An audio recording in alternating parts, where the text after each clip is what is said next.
So why we came to Backspace? Dawam had a journey of I guess 2.5 years before we went to Backspace, and we wanted to create a brand structure out of our various projects that we were doing. We were doing a lot of things in solar, in renewable energy as a e-commerce marketplace, and we I guess wanted to aggregate all of our different product offerings and services into a structure and a more formalized brand image. We also wanted to change our outlook, our the brand colors and the logo and the designs, and because as a startup you start with not a lot of formal advice from people, you do it yourselves, and as I'm not one of the most creative persons, and my co-founder will vouch for that, so at that point in time we wanted some expertise and specialized advice on this. So Backspace came in, they revamped our website, our social media, digital image as well. And as we were expanding into different businesses, we wanted their opinion on some of the new businesses and verticals that we were opening. So as a start, the first thing that happened was previously we were going through different people, trying to explain to them what we were trying to achieve, different things that we were trying to do, and it does get a little cluttered.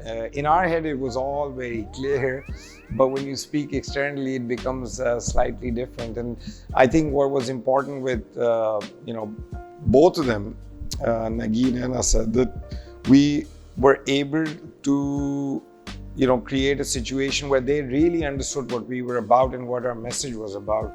Dawam came to us with a PR problem, or so they said they had a PR problem. And we decided to do what we do best, mess with that problem, see what would come out of it. And we decided to take it to the drawing board. And we realized was that Dawam didn't have a PR problem at that time. Dawam had an identity problem. Their brand architecture, so to speak, was not sorted at all. They wanted a restructuring of sorts. They wanted someone to tell the world all the work they were doing, which can happen very nicely over a desk with two people talking. But it should also ideally be happening on, say, a website or in their actual physical space when you enter.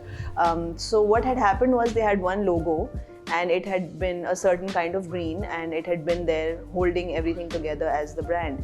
When we saw it, we realized that there are so many different streams of work that people belong to. There are people who are working only for waste, there are people who are working only for water, people working for solar, and they had nothing physical or tangible or visual in terms of the branch of the company that they were working for. So that was the first thing we did. We took the parent brand, Dawam, altered it a little bit, made it more UI UX friendly, and then we divided a little sort of fluid identity of sorts. We kept the parent brand and added solar, added waste, added different themes to each of those. And what we decided to do was we decided to create this umbrella of Dawam.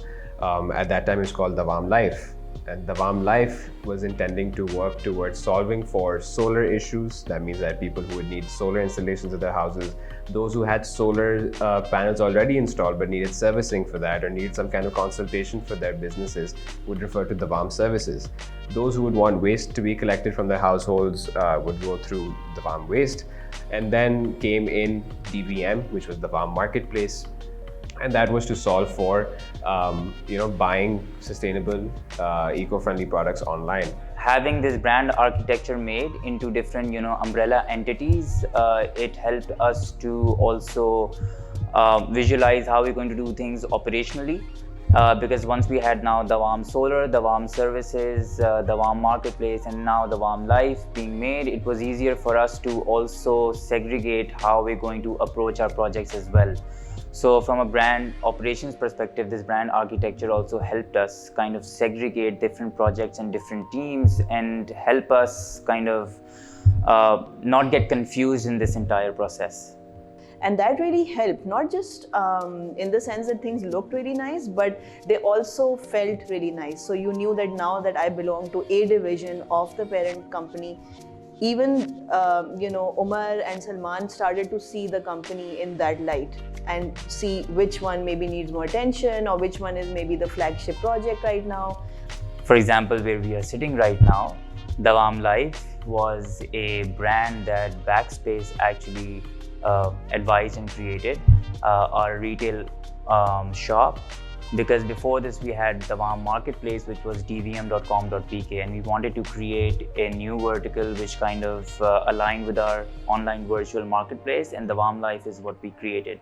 So it really helped clear things in people's minds internally as well as externally for the organization. So I think the Dawaam is one of those brands that was thirsty for design, and it, the visual design came and solved a lot of problems and created opportunities.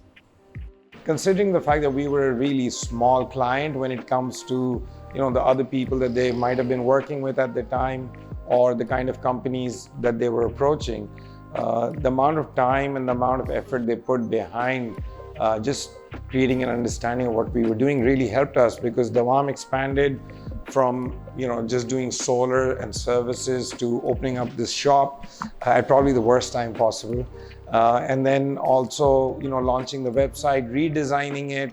And when we launched our initial website, again, it was on the same lines of the old kind of brand image, etc. So now we're trying to move that towards a more earthy, green feeling. As you can see from our shop, it's all about natural things, etc. And we want to carry that in everything that we do, be it a shop, be it a presentation.